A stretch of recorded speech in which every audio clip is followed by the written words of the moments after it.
রাস্তা সংস্কারের কাজে নিম্নমানের কাজের অভিযোগ ২৪ ঘণ্টাতে উঠে যাচ্ছে আস্তরণ। সরকারের সদিচ্ছা থাকলেও কিছু অসাধু ঠিকাদারের কারণে রাজ্য সরকারের ভাবমূর্তি ক্ষুণ্ণ হচ্ছে, এমনই অভিযোগ উঠেছে বিশালগড়ের। নিউ মার্কেট থেকে লক্ষ্মীবিল হয়ে নবশান্তিগঞ্জ বাজার পর্যন্ত প্রায় ৪ কোটি টাকার রাস্তা সংস্কারের কাজ শুরু হলেও শুরু হয়েছে বিতর্ক।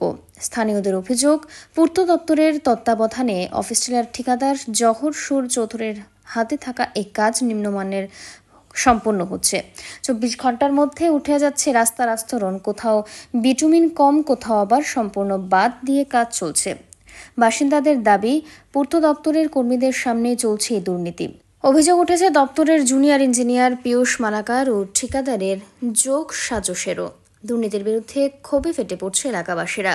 তাদের স্পষ্ট বক্তব্য, বহু প্রতীক্ষার পর রাস্তার কাজ শুরু হলেও নিম্নমানের কাজ কোনোভাবেই বরদাস্ত করা হবে না। প্রশাসন ও দপ্তর এখন কি পদক্ষেপ নেয় সেদিকে তাকিয়ে বিশালগড়বাসী।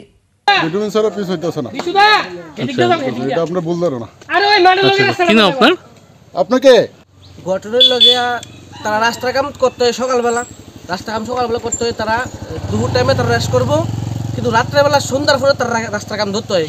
যেমন দেহের দিকে কাজ কিটা করছে, এদিকে রাস্তার কাজ, এদিকে কোনো রাস্তার কাজ না। তার রাত্রেবেলা আইব, তার রাত্রেবেলায় কাজ স্যাপলেপ দিয়ে দেবো গা, এরপর জনগণ দল লগবো করে দেবো। প্রত্যেকটা রাস্তা একবার বিশাল করতে কলকুল লোক যাইতেছে, একদম বাজে রাস্তা।